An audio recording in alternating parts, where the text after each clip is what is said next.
So today, what we're doing here uh, is chanting what's called Japa, and it's meditating on the sound vibration and of these sacred names of the considered names of God, and just meditating on that and praying to our source, um, praying to the Lord. People have different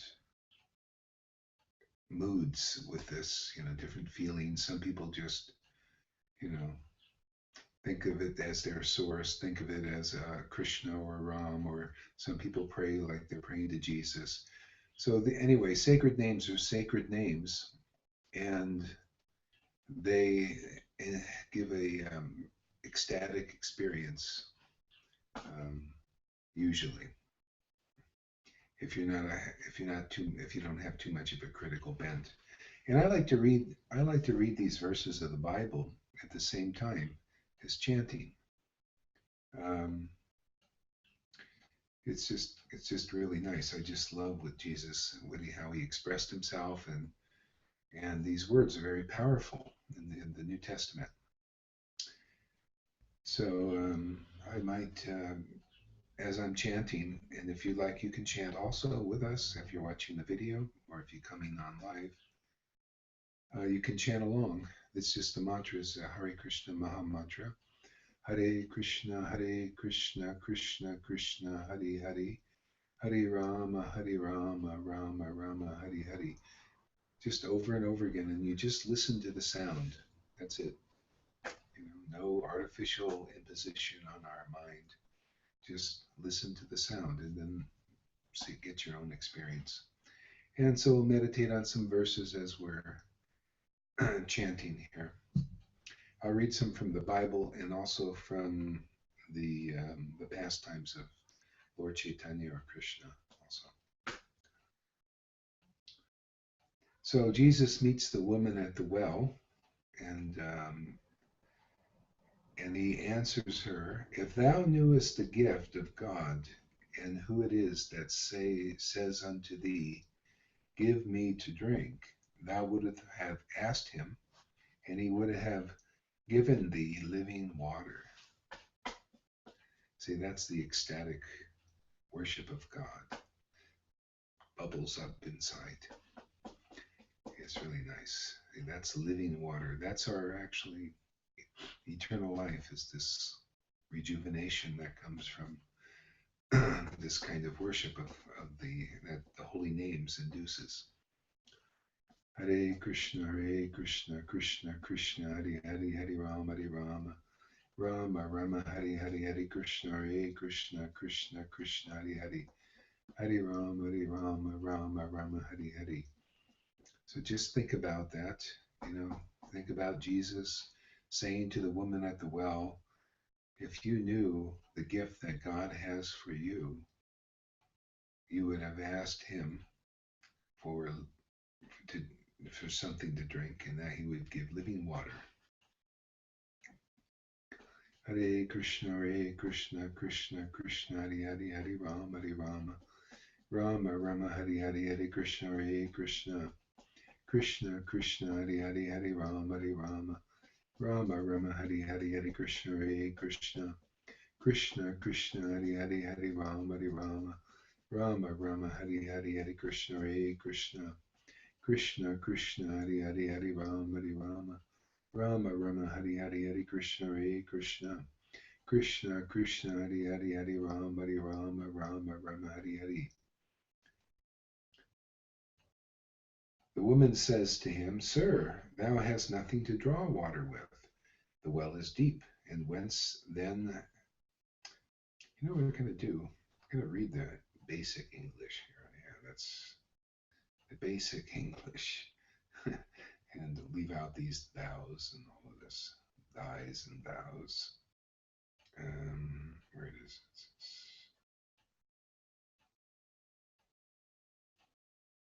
Oh, here we go. Here we go, easy English.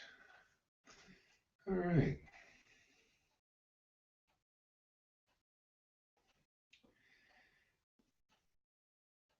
But I can give you a different kind of water. Whoever drinks that kind of water will never get thirsty again. The water that I will give him will be a well inside him, and that well will continue to give fresh water that will cause him to live always. So, I like to go into the universal purport of these kind of things. Uh, so that being a devotee of the Lord, devotee of an incarnation of the Lord like Jesus, is just by associating with other devotees worshiping Jesus, um, then one can start to feel this water, this spring of living life, indescribable. It's like this ecstatic bliss of worshiping God like this, because this is what Jesus came to give those who believe in Him. And it's interesting.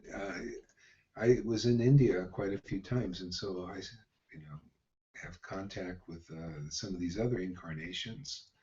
A lot of people think it was just Jesus who came here, yet it's actually there are other incarnations that have been here too, and it's always the same process or way to connect with this ecstatic form of worship of God, where this living water begins to well up in you. See, and this is what is eternal life. This is, you this is how we actually live forever. Is we have to have this spiritual awakening. Um, so anyway, that's why the incarnations come, and those who develop faith in these incarnations, and this happens now after the incarnations, you know, disappear. They go into the unseen. The followers who are ecstatically worshiping the Lord attract others. See? And actually, there are many kind of different levels of this kind of worship. It's always the same. This is why it's one can say, well, it's only Jesus, but there have been incarnations like Krishna and Lord Chaitanya, especially is a good example because he was so recent, and we have a lot of information about Lord Chaitanya and that incarnation and how things went on when he was here and even afterwards. Uh, and so anyway, it's the similarities are uncanny. They're just very similar. I can't pronounce that word too well. Uncannily.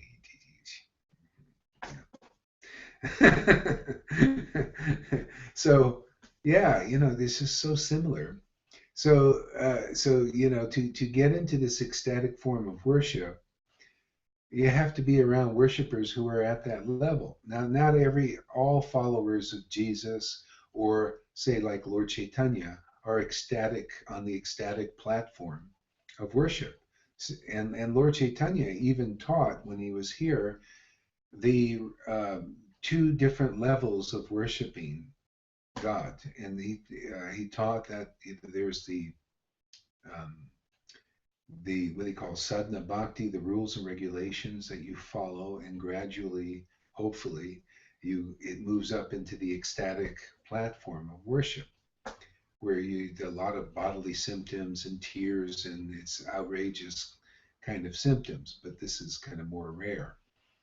And he taught spontaneous devotion also. Now, what I see and observe within the Christians, there's also these two levels of worship. There are people worshiping God on the level of works, or worshiping Jesus on the level of working for salvation. They're on a level kind of on religion, where they're into rules and regulations. And they're very happy to do this. It actually inspires them to worship. They want to do things like this. And the ecstatic form of worship is kind of bewildering to that type of devotee of Christ, as it is for those who are worshiping on that level. The behavior of those devotees who are worshiping on the ecstatic level is bewildering to Vaishnavas, who are just following rules and regulations like this. They cannot understand that mentality. because it seems it's becomes the worship becomes very informal and amazing. Actually, it's just uncommon. It is very different.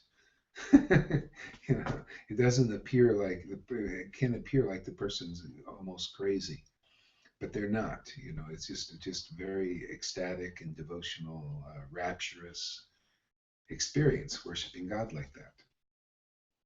So, I see. My thing is, and my passion in life is, I like to show the parallels and make a bridge, so we see a unity amongst religions, and not get caught up in the differences too much. There's common threads in them all. You just have to see like this, and each religion. Um, to me, religion is kind of like a library. It's a library where the books and the records of the traditions that and wherever hopefully they go back to the source and not cut off. Hi there. Yeah, it's a place where the records are kept, so so that we can access them. A lot of people get into the religions and they think the library, which is just maybe filled with librarians, and they're just the keepers of the books and the information. Um, so a lot of times they don't know really very well these books and understand what they got in their library.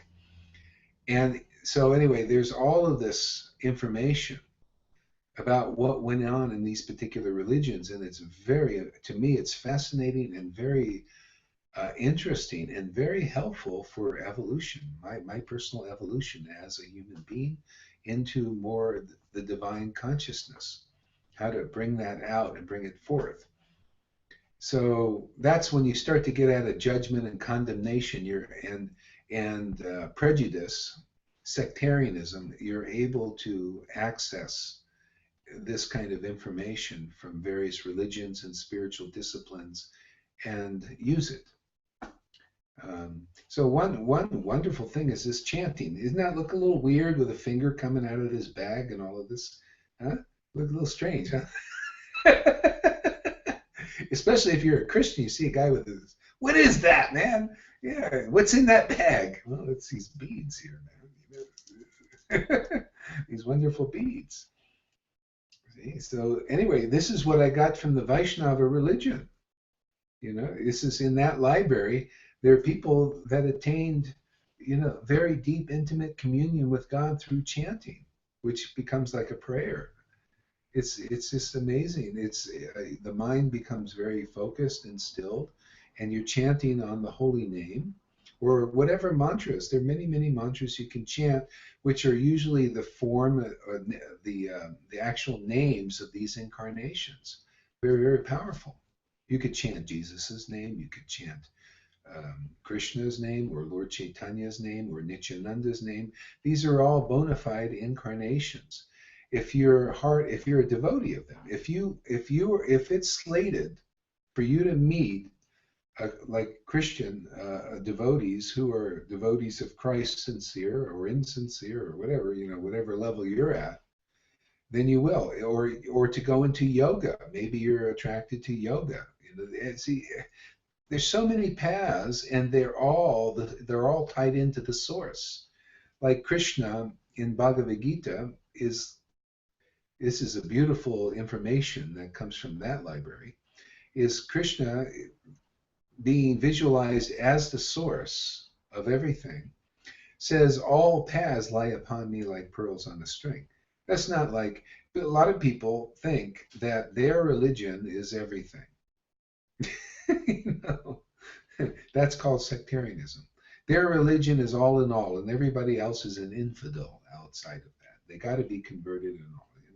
So anyway, there are many different evolutions of various levels of human beings. Not everybody's, in the same place.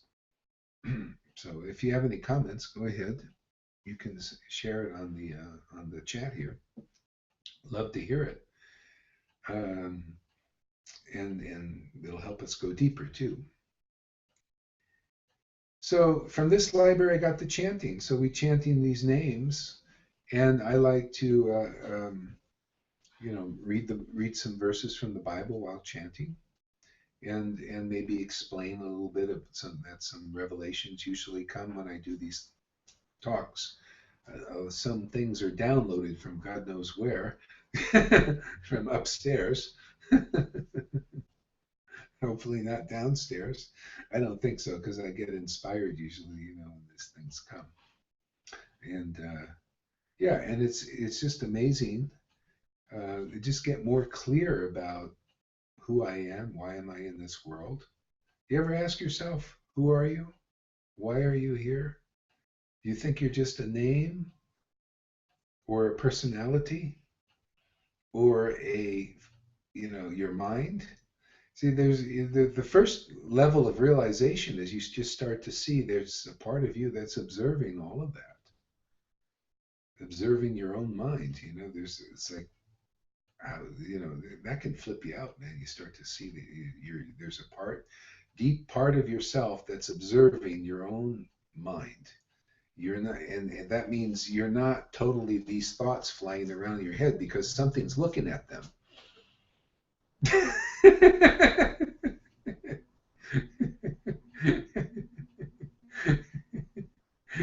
When I was forced to realize that when I took some LSD in the early 70s, and I had a bad trip because I started to see that I wasn't my mind. There was something watching these thoughts, and that freaked me out, man. It took me 2 years to come to grips with that. Forced me to look at that, man. You know.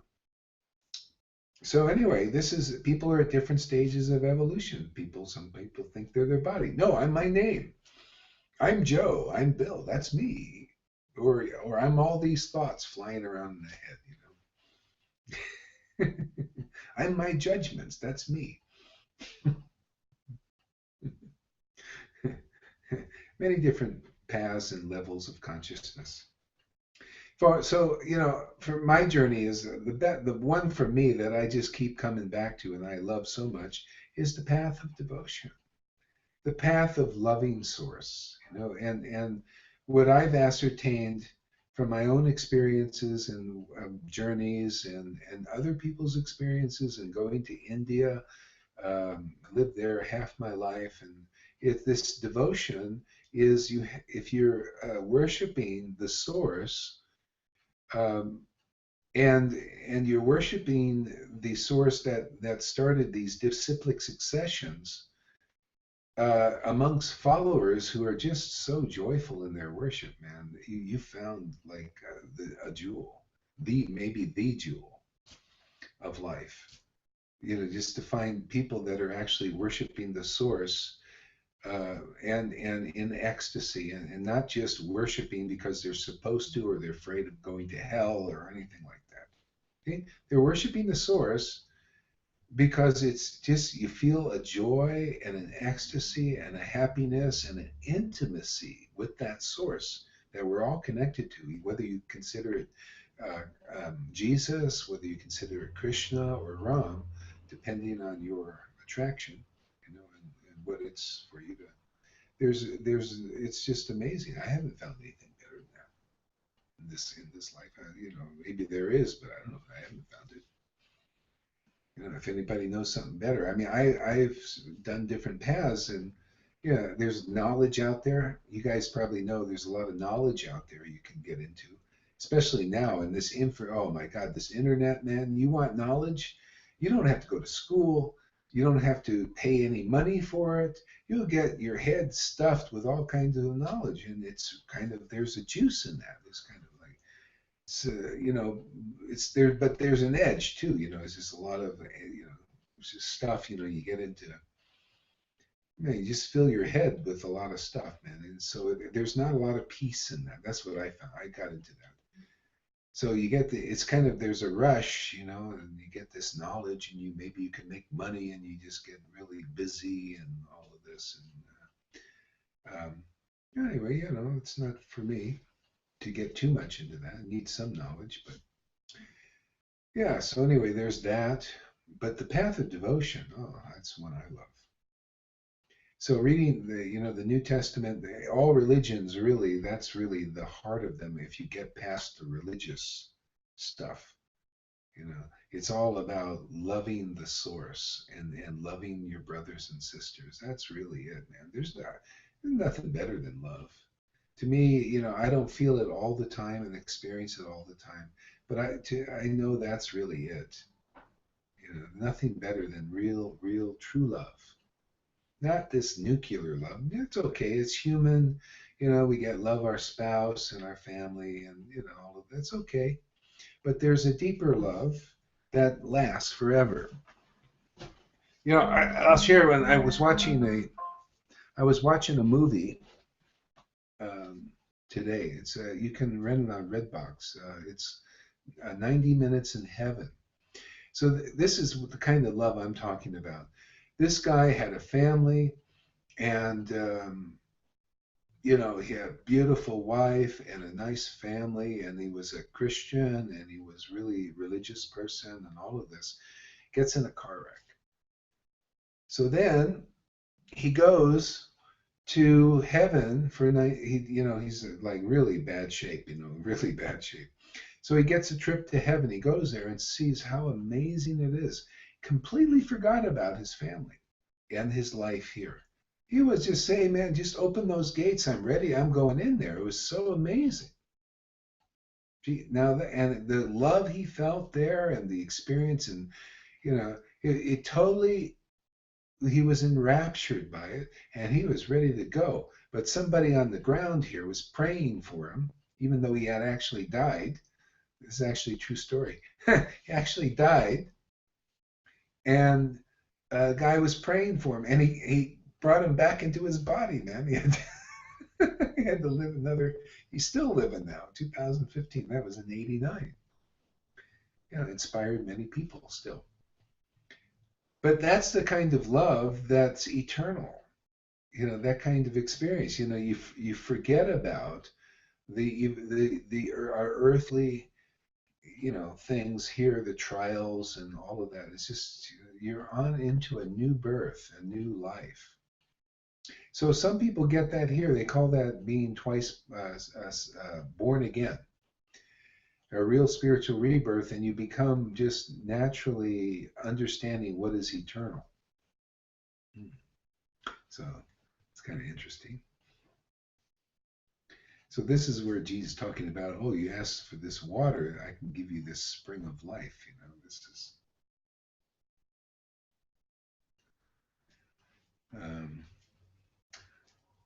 chant a little bit more here. Hare Krishna. Krishna, Krishna. I'll read some verses too. I'm chanting here. Hare Krishna, Krishna, Krishna, Hare Hare, Hare Rama, Hare Rama. Rama, Rama, Hare Hare, Hare Krishna, Hare Krishna. Krishna, Krishna, Hare Hare, Hare Rama, Hare Rama.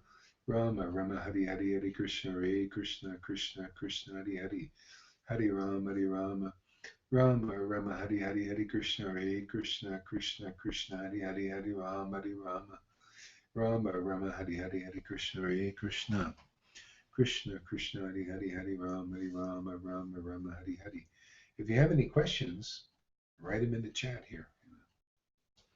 Krishna, Krishna, Hare Hare, Hare Rama, Hare Rama. Rama, Rama, Hare Hare, Hare Krishna, Hare Krishna, Krishna, Krishna, Hare Hare. Hare Rama, Hare Rama. Rama, Rama, Hare Hare, Hare Krishna, Hare Krishna. Krishna, Krishna, Hare Hare, Hare Rama, Hare Rama. Rama, Rama, Hare Hare, Hare Krishna, Hare Krishna. Krishna, Krishna, Hare Hare, Hare Rama, Hare Rama. Rama, Rama, Hare Hare, Hare Krishna, Hare Krishna. Krishna, Krishna, Hare Hare, Hare Rama, Hare Rama. Rama, Rama, Hare Hare, Hare Krishna, Hare Krishna. Krishna, Krishna, Hare Hare, Hare Rama, Hare Rama. Rama, Rama, Hare Hare, Hare Krishna, Hare Krishna. Krishna, Krishna, Hare Hare, Hare Rama, Hare Rama. Rama, Rama, Hare Hare. Since we have so many people here on our Meerkat here, is it Meerkat? Meerkat. Why don't I'm going to read from a wonderful book called Brihad Bhagavatamrita and maybe explain a few things as we're reading here. So this is a book written by a devotee of the Lord from India.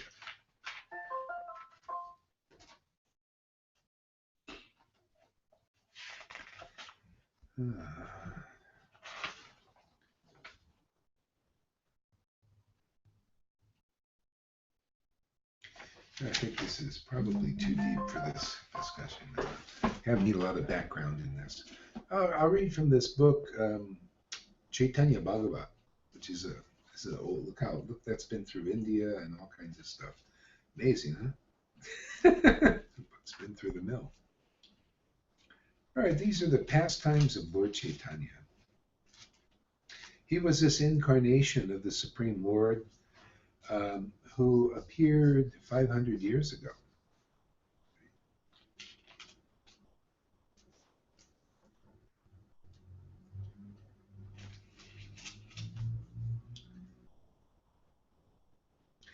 So even before his birth, the Lord propagated the chanting of his holy name.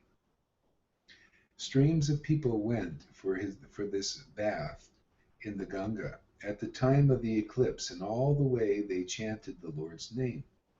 Some who from their birth had never uttered the Lord's name now chanted that name on their way to the Ganga. The sound of chanting emanated from every direction. And the Supreme Lord, the best of the Brahmins, smiled to himself as he made his appearance. Sri Jagannath Mishra and Sri Sachi Devi glanced at their child's beautiful face and were overcome with unbounded joy. Ladies stood around the child, not knowing what to do.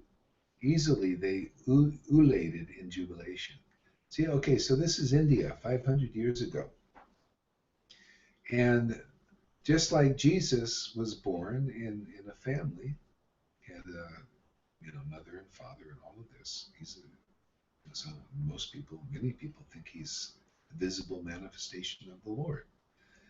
Well, this incarnation, Lord Chaitanya, appeared like that also. He appeared in the family. His mother, her name was Sachi Devi, and Jagannath Mishra was the father, and this was in India. And he appeared to propagate the chanting of the holy name, which is a very wonderful, it can be non-sectarian way of connecting with the divine potency. But generally, what made it more potent, because even back then people knew about chanting holy name, but nobody was chanting it much. What it needs to make it alive is we need persons who are worshiping these divine sound vibrations in ecstasy. See, so the Lord comes and bestows that potency, that ability to feel the relationship with that name so that we can chant it with some ecstatic communion.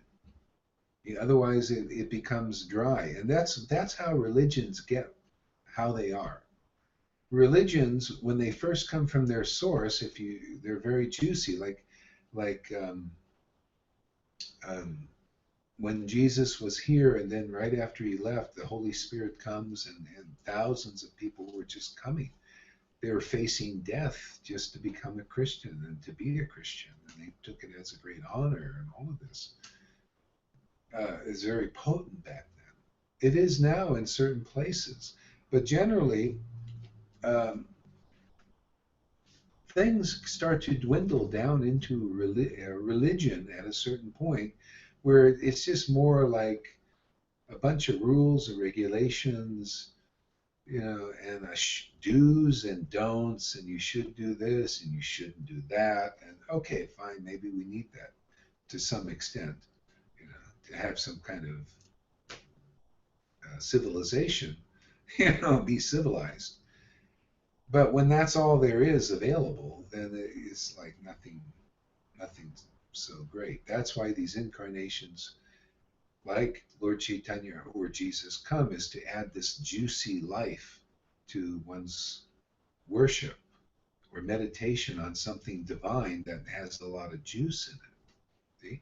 So this chanting has juice in it, yet it is unlocked when you're chanting with people who have, when they're worshiping and chanting these names in some kind of ecstasy. And then it starts to bubble up. Some people are worshiping or chanting or praying, and it's a bit dry, okay? Because they're usually not understanding to be around those who are ecstatically worshiping and chanting and praying. Like they don't understand that, or it may not just be available in their generation. People there just might not be on that platform. Luckily now there are many ecstatic Christians. If your bent is with Christ, there's many ecstatic Christians who worship in deep ecstasy. The Vaishnavas, not so many that I've seen. They have more rules, regulations. You should do this, don't do that. Criticizing, condemnation. Just like in the Christian sector, there's Christians who, you should do this, you should do that, and criticize, condemn, you know. So, but in this generation, still, there's a lot of ecstasy somewhere. Well, there's, in the Christian sector right now. I don't know, maybe amongst the Vaishnavas too. But one thing I'll tell you is there's a lot of other paths in this world, a lot of intelligent people, a lot of people doing different things. But you know what? It's still devoid of this ecstasy. It's very special, very unique. I mean, you can have all the knowledge. You can be like, who's that guy? Deepak Chopra. He has a lot of knowledge and information and like this. People like that. Yet this ecstatic devotional worship is not manifest in their body. I mean, I look at this, I don't see it. But they have a lot of knowledge and information, and they can work the laws of the universe somewhat. But this ecstatic worship is not there, even in people like Eckhart Tolle and others. I mean, they've got some kind of peace and like this, but this ecstatic devotional mood is not there. It's just like in the Buddhists, they have everybody has something to contribute. If we start to see what is the contribution of each person, then we can, draw from it. So the ecstatic mood, this devotional ecstatic ecstasy that, it's just outrageous, man. It's amazing. Comes through a certain kinds of channels, and that channel is through the incarnations that come here, as well, like Lord Chaitanya and Krishna and Jesus. And its foundation, that's the foundation, and its transmission is with the followers who are worshiping on that level. Okay? Not all the followers worship on that level. They worship on more rules, regulations. But some worship these incarnations in a very ecstatic mood. That's where to be. I mean, if that's of interest to you.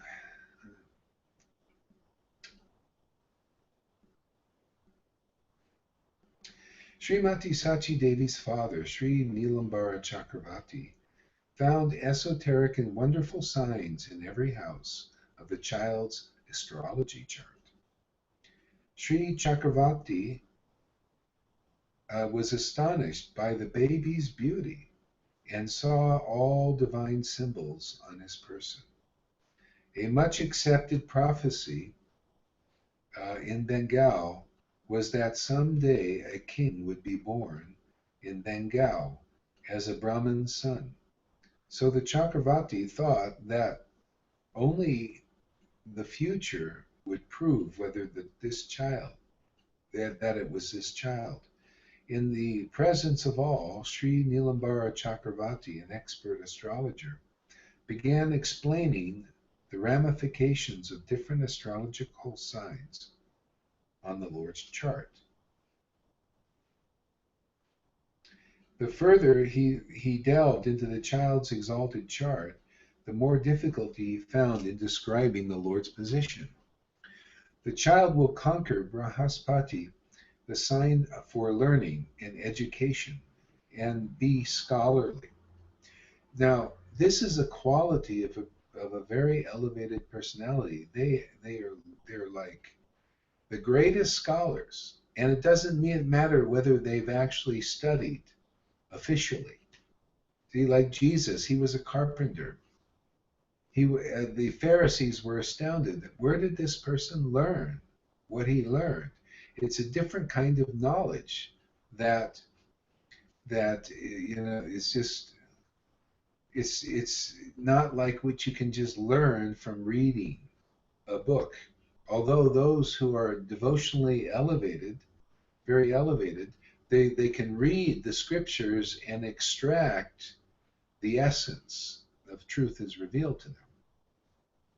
Okay? So this is a quality of Lord Chaitanya because he was an incarnation. It's a quality of Jesus because he's an incarnation. It's a quality of the followers like Paul and Peter and John, even though they were like, Paul was a scholar, but he even said, now there's a knowledge that he has that is very different. It actually moves people. It actually transforms people. But all the other disciples were like basically fishermen, but they got a special kind of knowledge. So even the followers get this amazing knowledge. See, this is a devotional quality of those who are attached to a particular incarnation of God, because they're like they have these qualities, and by meditating on them, you become like them. You become like that.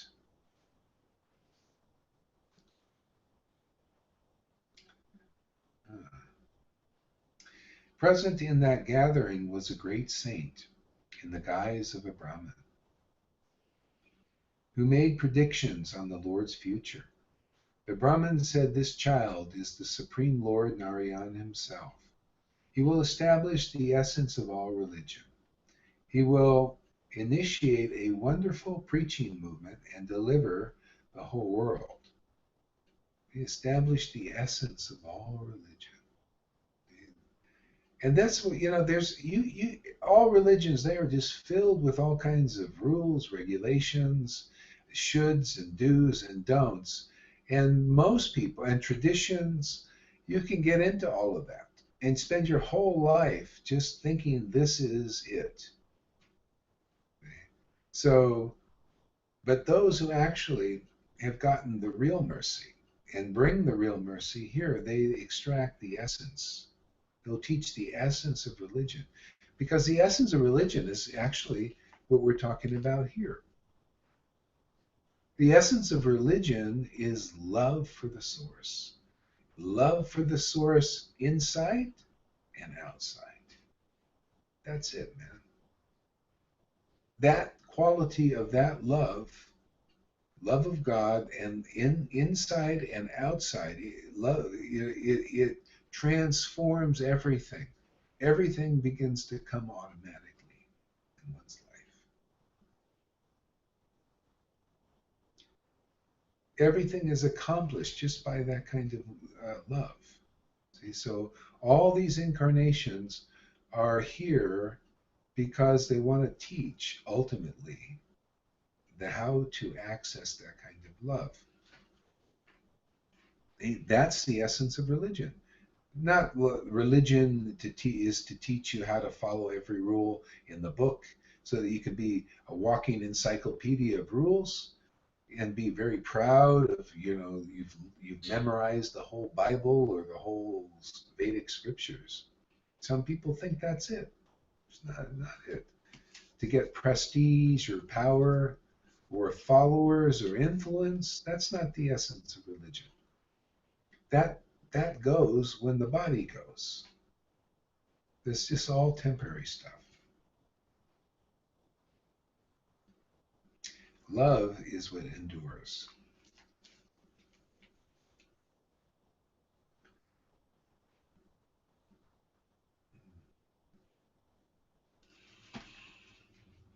Let's meditate for a minute here.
Everybody just breathe. Got to do something though. Breathe in peace.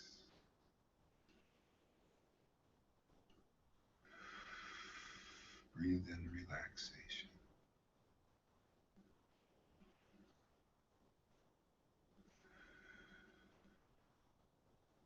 Breathe in love.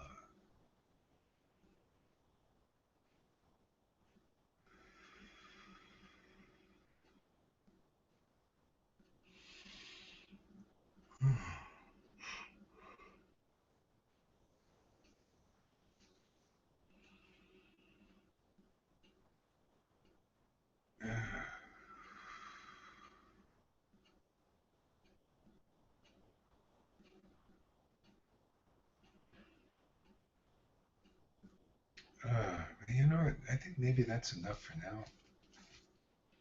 Time to have a little dinner here. Thank you for joining, and we'll have more of these discussions uh, probably tomorrow if you want to come back. So have a wonderful day, auspicious day, happy New Year, and I have a wonderful 2016.